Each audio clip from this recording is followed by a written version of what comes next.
30 से 40 की उम्र में लड़कियों की बॉडी में कौन कौन सी चेंजेस आती हैं? हम जो कुछ खाते पीते हैं और जो कुछ हम करते हैं और जो कुछ हम सोचते हैं और प्लस जो मुआशरा हमारे साथ सलूक करता है, इस सारे का हमारे मुआशरे में जवानी अमूमन 18 से लेके 30-35 तक की समझी जाती है। फिर कहते हैं ढलती उम्र शुरू हो गई, ठीक है, और 30 to 40 हमारी ढलती उम्र समझी जाएगी, या 40 को तो ज़रूर ही समझा जाएगा, और ख़वातीन में तो मेनोपाज शुरू हो जाएगा 45 या 50 तक आते आते हो जाएगा। कहते हैं मर्द बूढ़ा नहीं होता, ये भी बातें ही हैं, ठीक है, लेकिन ये जो 30-40 है ना, फाइनल क्रक्स, इंसान ने जो मेहनत करनी थी पहले इस दुनिया के हिसाब से भी, उसने एजुकेशन लेनी थी, फिर उसने करियर स्टार्ट किया, शादी कर ली, वो भी स्टार्ट हो गया काम, दोनों बेबी आ गए, फैमिली स्टार्ट हो गई, अब वो अपना घर बनाने के चक्कर में है, या अपने आप को इस्टेब्लिश करने के चक्कर में है, या इस्टेब्लिश हो गया तो सस्टेन करने के चक्कर में है। तो 30 और 40 तक उसका जो भी खाया पिया और सोचा और जो कुछ उसने लाइफ गुजारी, उसके इम्पैक्ट अब उसकी बॉडी पे भी आना शुरू हो गए होते हैं। स्ट्रेस, अगर मिलावट के ज़रिए, मिलावट ज़्यादा खुराक या अनहेल्दी अनहाइजेनिक जो कि बिल्कुल बैलेंस डाइट उसने मुसलसल नहीं खाई है, तो या बहुत मोटा हो जाएगा। हमारे मुल्क में ओबेसिटी या मोटापा जो है इसको सेहत समझा जाता है, हालांकि ये खुद बीमारी है और बहुत सी बीमारियों की जड़ है। तो मेटाबॉलिक डिरेंजमेंट्स आनी शुरू हो जाएंगी, आपको अमूमन नज़र आएंगे कि जी शुगर होनी शुरू हो गई है, ठीक है, टाइप 2 डायबिटीज़ जो है मोटापे के साथ और बैलेंस डाइट ना होने की वजह से, और उसका लाइफस्टाइल हेल्दी नहीं है, ना एक्सरसाइज की ना वॉक की कोई उसको आदत नहीं है, और स्ट्रेसफुल लाइफ उसने गुजार दी है।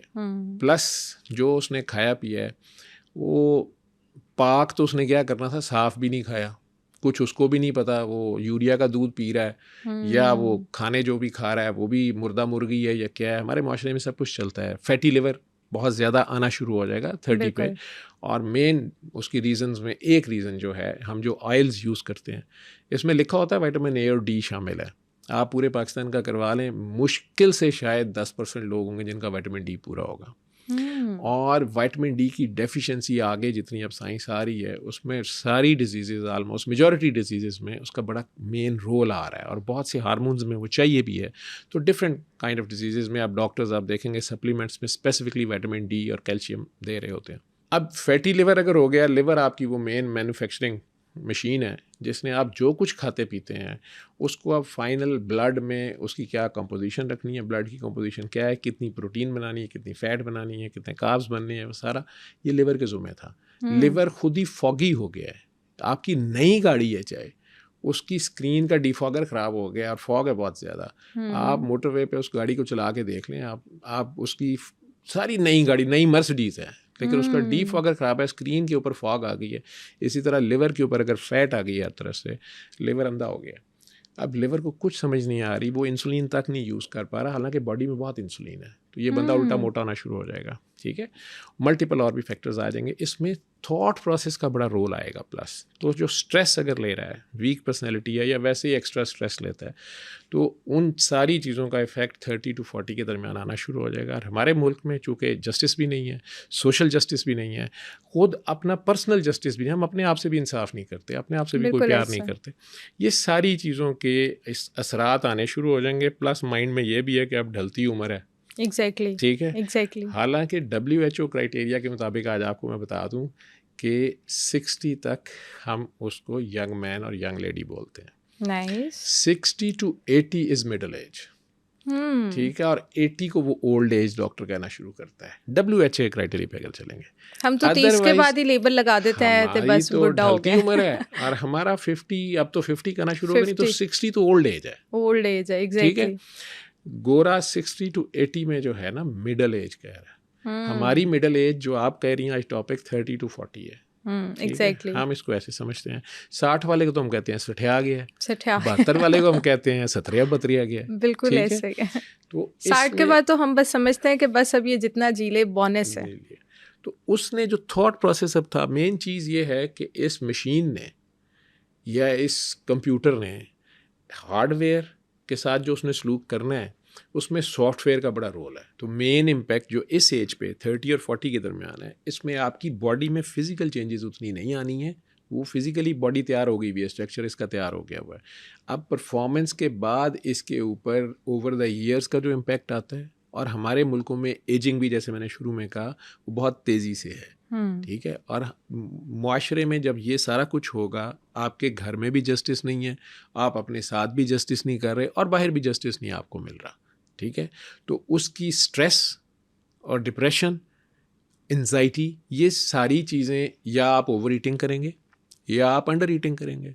और बॉडी को तो चलने के लिए चीज़ें चाहिए, और बॉडी को आप रिलैक्स भी नहीं कर रहे, ना आपकी नींद पूरी है, ना आपकी कोई आधा घंटा भी या घंटा भी ऐसा नहीं है जिसमें आप मेंटली रिलैक्स होकर कोई एक्सरसाइज कर रहे हैं, कोई ऐसा काम कर रहे हैं जो सिर्फ और सिर्फ आपकी अपनी बॉडी के लिए है, मेंटल हेल्थ के लिए भी है, फिजिकल हेल्थ के लिए भी है।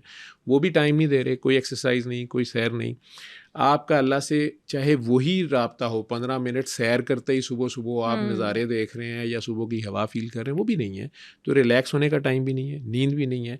अब ये डिप्रेशन, एंजाइटी और स्ट्रेस जो है उसमें, और सोशल जो भी उसमें रोल्स हैं, और आपका अपना भी जो रोल है, ये सारा मिल मिला के आपको ब्लड प्रेशर हाई, क्योंकि ये बॉडी पहले उसको रोक रही थी, यहाँ से हम डॉक्टर्स कहेंगे ये एसेंशियल हाइपरटेंशन है, ये ज़रूरी ब्लड प्रेशर है।